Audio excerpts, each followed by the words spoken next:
Stepping off the porch stoop. Hey guys, real quick video about tomatoes.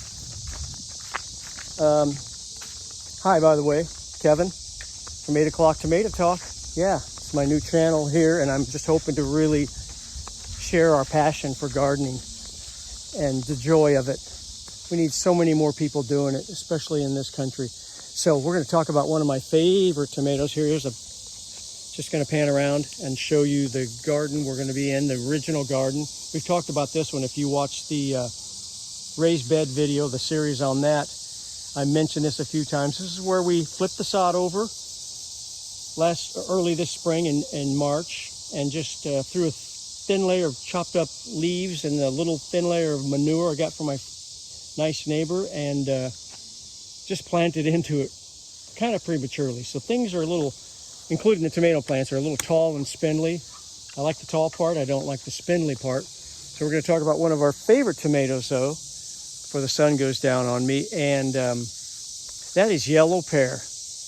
And you can see this plant here. I'm going to turn this around a little bit here. So, I mean, look at this cute little baby bunch right here. There's like 7 on there. Good number. And look at the tendril of the cucumber plant. I'm just kind of letting things go hog wild, but that's sort of the permaculture thing. The gardening is kind of a jungle. You create this jungle each year with all these annual plants, and I just let the cuke do its thing alongside the tomato. But this thing is tall. This tomato plant. Look at that. There's a blossom. Bunch of blossoms way up there setting, and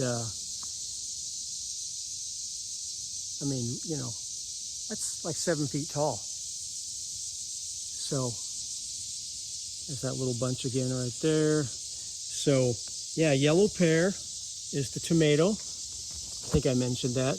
And this baby has been around since 1847. It's recorded as far back as 1847. It's been on our tables in the U.S. and in Europe far longer than that.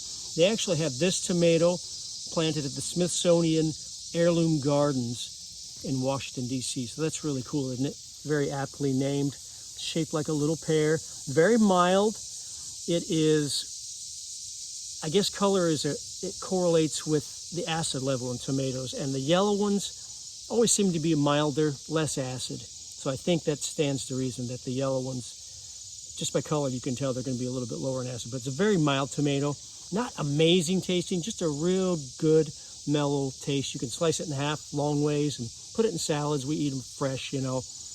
But they're very meaty little guys. Just real quick, heirlooms. You can plant those. Oh, there's my hand.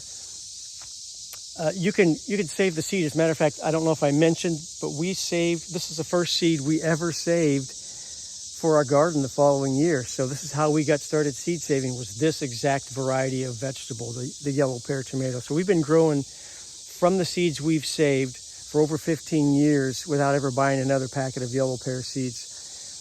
And so that's kind of cool. Heirlooms, just real quick, heirloom tomatoes or they can be called open pollinating tomato plants. They are, you're able to save the seed and they'll reproduce for you the next year in that garden, true to form. A hybrid plant, and we do have a hybrid growing here. I like heirlooms most of all. I love history. I love the history of our country. And food is a part of the history of our country. And so I really love to hear about where all these tomatoes come from.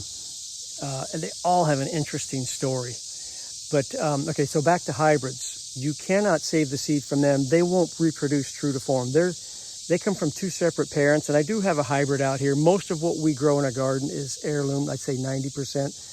But the Sun Gold is one we grow, and it's just too good to pass up. It's a great tasting tomato.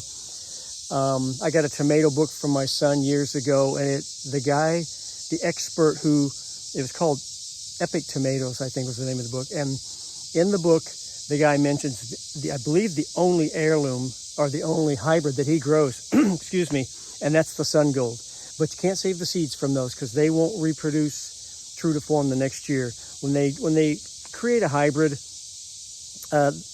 you know, one of the parents from that Sun Gold may be very disease resistant.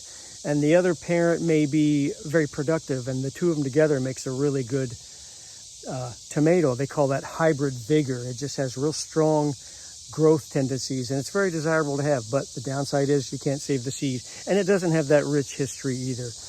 But that doesn't make it all bad or all good, for sure. But I do love heirlooms. There's the yellow pear. That's the original one we started saving, my wife and I, many years ago.